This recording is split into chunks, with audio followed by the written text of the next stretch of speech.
তেল লবণের পরিমাণ যদি ঠিকঠাক থাকে, ইলিশ মাছ যে কোনোভাবে রান্না করলেই ভীষণ মজা হয়। আর যদি হয় সর্ষে ইলিশ, তাহলে তো কথাই নেই। তো আজকে আপনাদের সাথে সর্ষে ইলিশের দারুণ একটা রেসিপি শেয়ার করছি। প্রথমে মাছটা কেটে ধুয়ে পরিষ্কার করে নিয়েছি। এবার আমি লবণ হলুদ মেখে নিচ্ছি।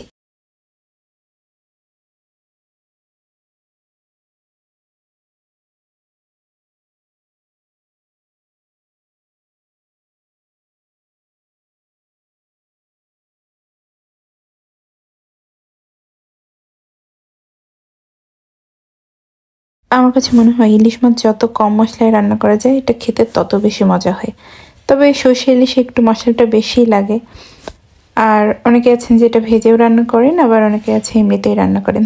তবে অতিরিক্ত ভাজলে ইলিশ মাছের যে তেলটা থাকে সেটা বের হয়ে যায়, খেতে ভালো লাগে না। এই কারণেই মাছটা হালকা করে ভাজছি। এতে করে এটা ভেঙেও যাবে না, আবার ভেতর থেকে তেলটাও বের হয়ে যাবে না।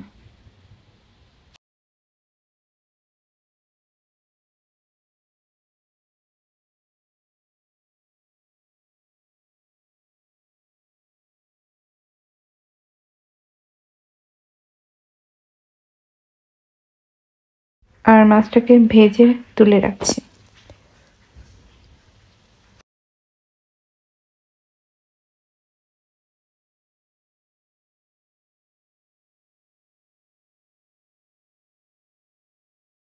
মাছটা ভেজে নিয়ে আমি এখানে কালো এবং সাদা দুটো সর্ষে ব্যবহার করেছি। অনেকে আছেন এর মধ্যে পোস্তদানা ব্যবহার করেন। আর এটাকে ভালো মতো বেটে ছেঁকে নিচ্ছি। এতে করে ভেতরে আর দানা দানা থাকবে না, খেতেও বেশ ভালো লাগে এভাবে ছেঁকে নিলে। অনেকে আছেন যে না ছেঁকেও এটাও দিয়ে দেন, তবে আমার কাছে মনে হয় যে ছেঁকে নিলে এটা বেশি ভালো হয়। তারপর ওই একই তেলের মধ্যে আমি পেঁয়াজের পেস্ট দিয়ে দিলাম, একটু জিরা বাটাও দিয়ে দিয়েছি। আর ইলিশ মাছে একটু জিরা বাটা বেশি দিলেই ভালো লাগে। তারপর এর মধ্যে স্বাদ মতো লবণ, হলুদ এবং একটু মরিচের গুঁড়াও দিয়েছি। এতে করে কালারটা ভালো আসবে। আর মশলাটা ভালো মতো কষিয়ে নিয়ে ছেঁকে রাখা সরিষা বাটাটা এর মধ্যে যোগ করে দিয়েছি। এবার এটাকে আরও সময় নিয়ে একটু কষিয়ে নেব। মশলাটা ভালো মতো কষিয়ে যখন তেলটা উপরে উঠে আসবে, তখন আমি ভেজে রাখা মাছগুলো উপর দিয়ে বসিয়ে দেব। ইলিশ মাছ রান্না করতে খুব বেশি সময় লাগে না, আর মাছটা যেহেতু খুবই নরম থাকে, তাই আলতোভাবে একটু উল্টে পাল্টে দিচ্ছি মশলার সাথে, যাতে এটা ভালো মতো মিশে যায়। আর এখানে কিছু কাঁচামরিচ চিড়ে দিয়ে দিচ্ছি উপর দিয়ে।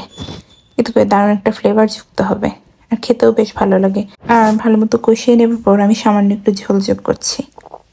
এবার আরও কিছু সময় রান্না করে নিয়েছি, আর লবণটাও টেস্ট করে নিয়েছিলাম। এটা রান্না করতে খুব বেশি সময় লাগে না। ঝোলটা যখন এরকম টেনে আসছে, তখন আমি পরিবেশনের জন্য তুলে নিয়েছি। আর এই তো আমার সর্ষে ইলিশ খাওয়ার জন্য একদম প্রস্তুত।